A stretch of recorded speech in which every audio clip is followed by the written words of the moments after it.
I was born in 1937 in the island of St. Kitts in the Caribbean. I was born in 1963 in southern Alberta. For my undergraduate work, I went to Warner Pacific University in Portland, Oregon. This is a church college, a church institution that I heard about, of course, when I was in the Caribbean, and it seemed like a huge distance away from from a Caribbean island. But I was accepted, and I was able to enroll and get myself going. So yes, I did 2 degrees, undergraduate degrees, a Bachelor of Arts in Psychology and a Bachelor of Theology, Biblical Studies. So those are my first degrees. Yeah, my whole education process was a fascinating one. I did not really want to be a minister in the church. I saw myself in fairly early years of being a teacher. And when I was after it's about my 4th year, for the first degree, I was being prepared, I think, to do some teaching in a small Bible school in the island of Trinidad. And I thought that I would be teaching there. In fact, the plans were being laid for me to go. And so when I graduated with my 2nd degree, I was waiting for things to come together. And for some reason, and I still don't know the reason, it never did work out.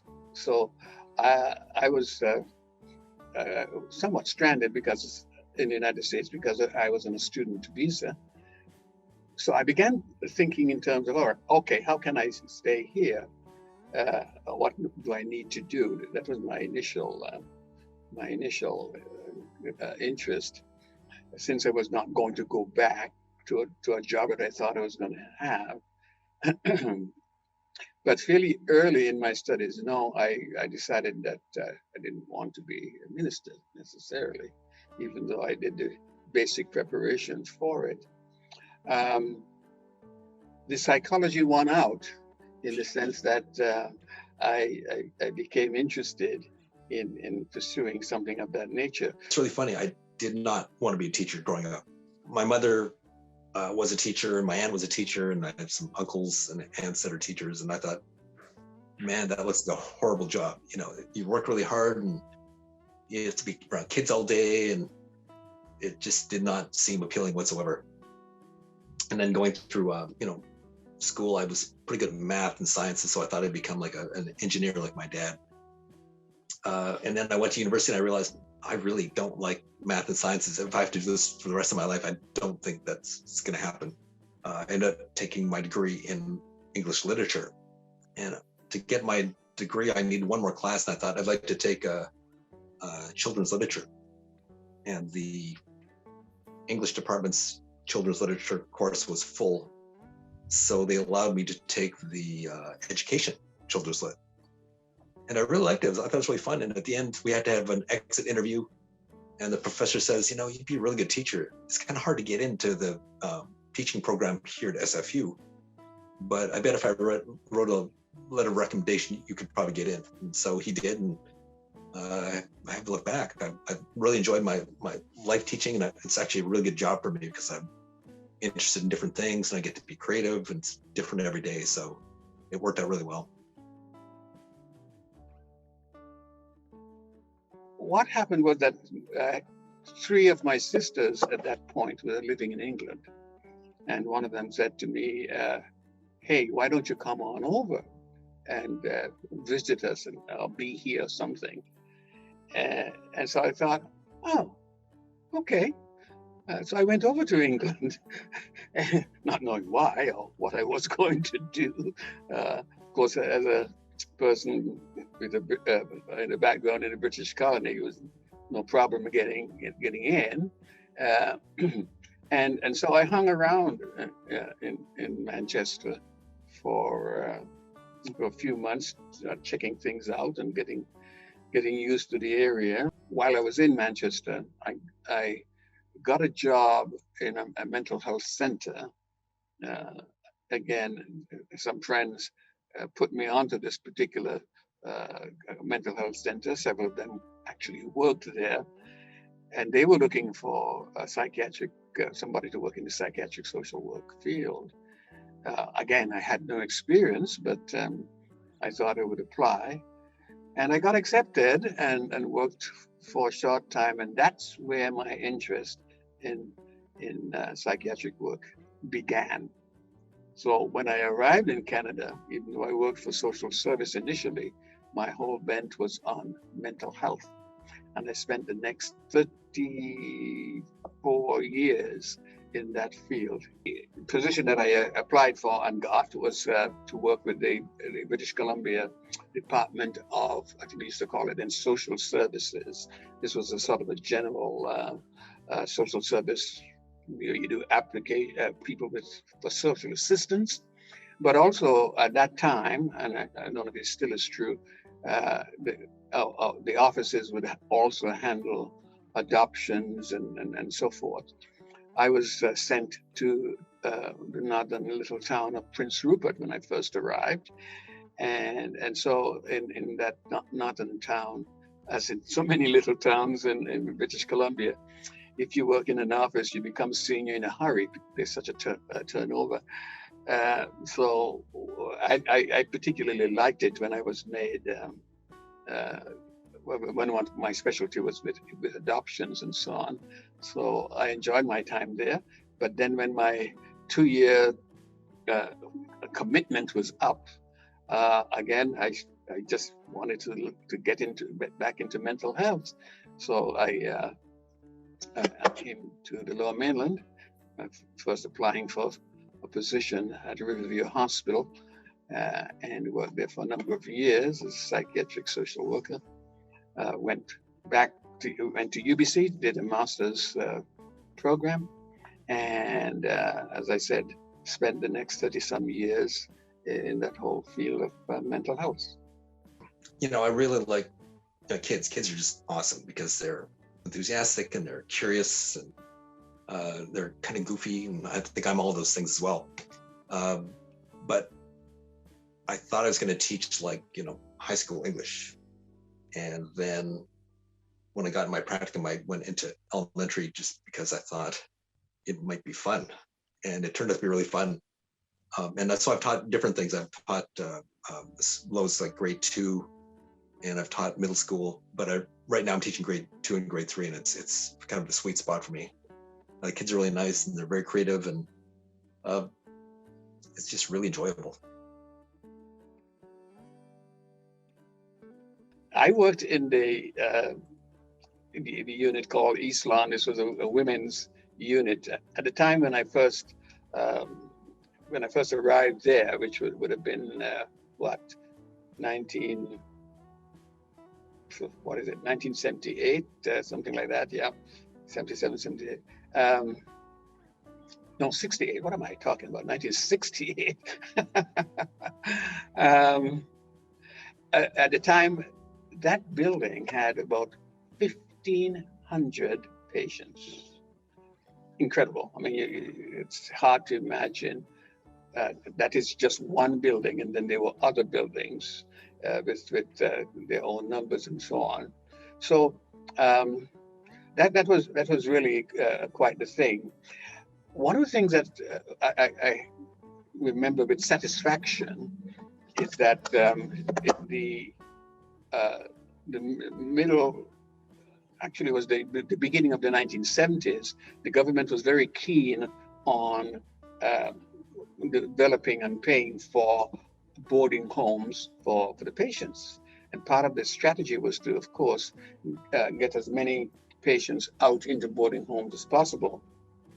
Social workers at Riverview in all the buildings were charged or given the task of developing the whole program for getting patients prepared to go to the community. And I was very much involved in designing some of these programs. And so I had the satisfaction of seeing uh, the numbers reduced from 1,500 to approximately uh, about 500 when I left in the 70s, and this was really quite the thing. We designed things uh, to help these patients return to society. Many of them had been there for 20, 30, 40 years and didn't even know how to deal with, say, the traffic lights and so on. I remember we used to do some community training. We'll take a few patients out to get them oriented to shopping malls and other kind of things like that. It seemed like child's play, but it was absolutely necessary. I got involved in this project in around the year 2000. My friend Pat Tanaka was working on this project. She says, "Yeah, I'm working on this project about the internment, and I don't think you know anything about it, but you might be handy because I think you might be able to do the desktop publishing." And back then, I think I knew how to use a word processor, so I think they thought I might be useful for that. And so I found out that Pat's friend Mas Fukawa had been working on this project where she got some funding from the government to work on internment lessons for high school. And so this team, including this guy named Rick Beardsley and my friend Mike Perry Whittingham and a bunch of others were working on this high school resource.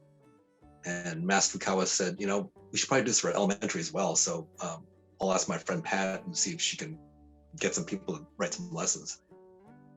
And as I was listening to them talk about these lessons, I said, I've got some ideas for this. And finally they just said, hey, just go write this.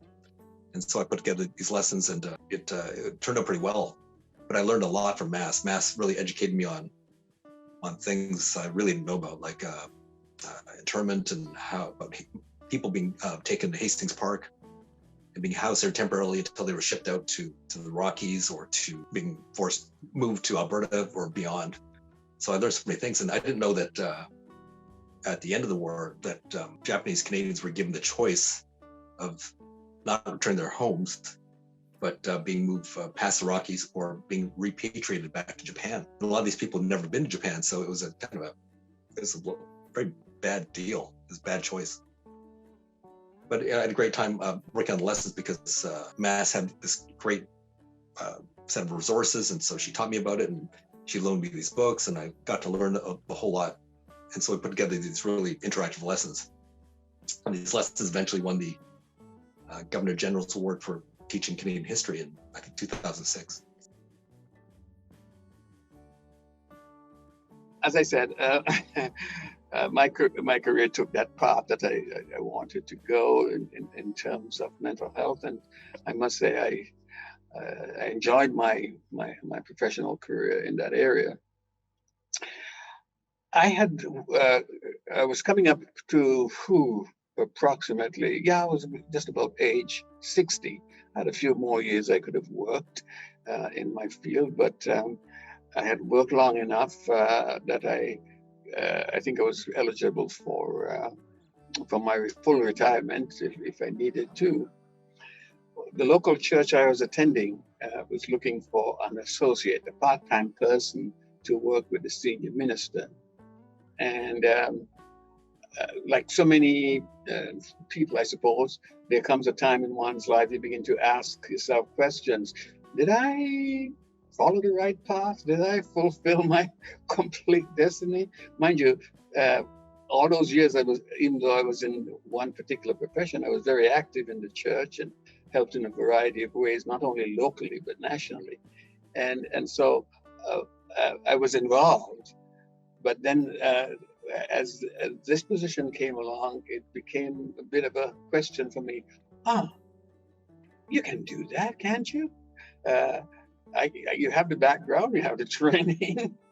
So as I calculated situation, I thought, you know what? I will take my retirement. But first of all, I had to apply for this position. I applied, and I guess people may have been surprised that I was interested in a part-time position. But I applied, and I got accepted, and thought, okay, I'll cash in my chips with the government and take a little retirement. And so I did. So at age 60, I became an associate pastor, part-time, mind you.